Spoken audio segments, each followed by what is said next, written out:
हमारे मसल का एक मेजर मसल होता है, इसलिए इसका हमें बड़ा टेक्निकली वर्कआउट करना चाहिए। शोल्डर अगर आपका बढ़िया है तो आपकी चेस्ट भी बढ़िया लगेगी, बैक भी बढ़िया लगेगी और आपका आर्म भी बढ़िया लगेगा, नहीं तो ये लगेगा एकदम फ्लैट।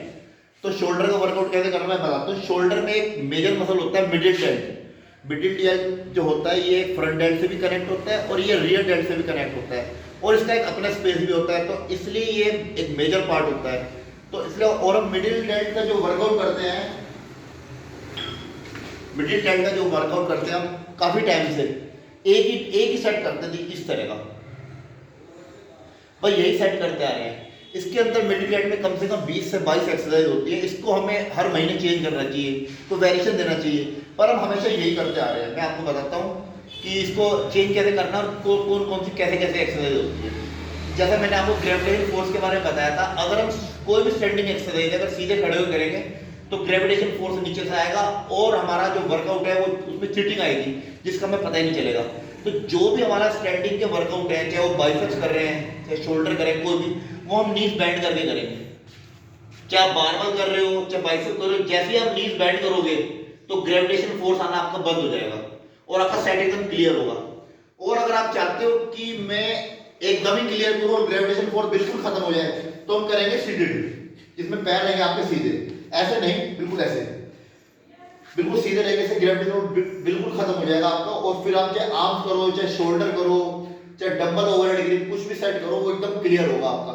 इसलिए कोशिश करो या तो नीज बेंड करके हो, खड़े होके, नहीं तो फिर एकदम सीटेड करो, बिल्कुल स्ट्रेट करके बिल्कुल नहीं करना वर्कआउट। मैं आपको बताता हूँ मिडिल डेल्ट का वर्कआउट जो एक मेन वर्कआउट होता है, हम एक ये होता है, ये हम कभी करते ही नहीं है। देखो ये बिल्कुल सीधा उठाना है, बिल्कुल सीधा नीचे लेके आना है, ये कि मेजर पार्ट को हिट करता है आपके। तो इसको जब आप स्टार्ट करोगे तो आपका मूवमेंट यहाँ तक होगा, ये मूवमेंट नहीं होगा, क्योंकि हम इस मूवमेंट को कभी करते नहीं है। उस मूवमेंट को ना करने की वजह से जो मसल ग्रोथ होना है वो ग्रोथ ही नहीं हुआ है मसल, इसलिए मूवमेंट कम होगा आपका। जब भी आप स्टार्ट करोगे बस यहीं तक ही होगा, यहाँ तक लाने में बड़ी प्रॉब्लम होगी। तो इसलिए आपको नीट एंड क्लीन वर्कआउट करना है, बिल्कुल स्ट्रेट। जो फर्स्ट मंथ करना है बिल्कुल सीधा सीधा, फर्स्ट मंथ बिल्कुल सीधा यहां तक लाना है। सेकंड मंथ जो इसको आप चेंज करोगे, देखो इस तरह चेंज करना है, डंबल थोड़ा सा आगे आएगा आपका और ये डंबल को ऐसे ट्विस्ट करना है।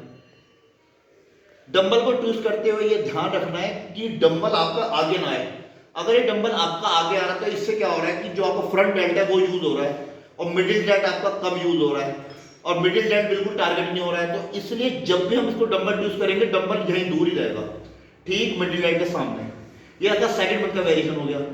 थर्ड मंथ में करेंगे जो हम करते आ रहे थे, यहाँ पर डंबल रखेंगे, पर वही चीज आपको डंबल बिल्कुल यहाँ लाना है और डंबल ऐसे रहेगा, यहाँ पे लाना है। थर्ड मंथ करना है आपको। फोर्थ मंथ क्या करना है आपको, ये डंबल को ध्यान देना है, यहीं से स्टार्ट करना है फोर्थ मंथ।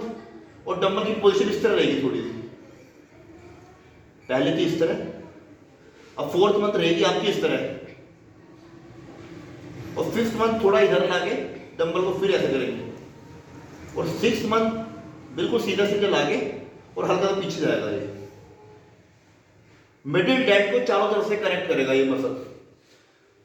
इसके बाद इस साइड को हम पुली में कर सकते हैं, देखो कैसे करना है पुली में। 6 to 7 मंथ आप ऐसे कर सकते हैं। इसमें एक एंगल होता है, ये बिल्कुल आगे लेके जाना है ये। उसके नेक्स्ट मंथ आपको करना है ये बिल्कुल सीधा,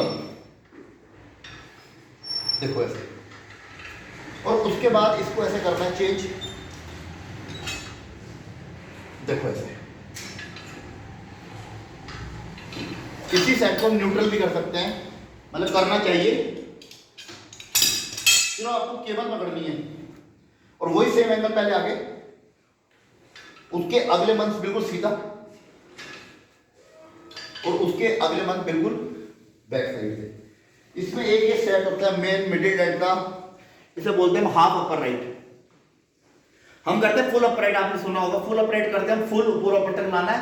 और ट्रैप्स के लिए होता है वो सेट, ये सेट है मिडिल डेल्ट के लिए, इसलिए इसे बोलते हैं हाफ अपर राइट। और इसमें जो ग्रिप होती है हमारी वाइड रहती है थोड़ी सी, और एल्बो रहेगी ठीक हमारी मिडिल डेल्ट के नीचे, देखो ऐसे। और रोड रहेगी आपकी चेस्ट के नीचे, बस यहां तक। ये मिडिल डेल्ट का वर्कआउट है, देखो। उसके नेक्स्ट मंथ इस वर्कआउट को चेंज कैसे करना है देखो आप। ये हम पुली बैक कर सकते हैं,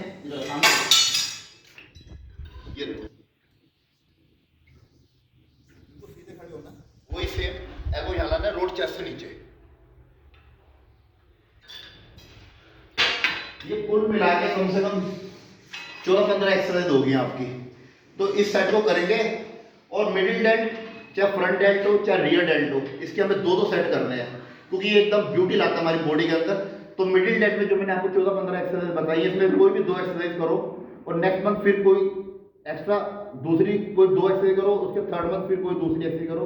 इसे 7 से 8 मंथ के बाद आपके पुराने वाला जो रूटीन स्टार्ट होगा। कल को मैं आपको फ्रंट डेल्ट के बारे में बताता हूँ, जो एक ये भी एक बड़ा मेजर पार्ट है फ्रंट डेल्ट, इसके वर्कआउट के बारे में फुल बताता हूँ।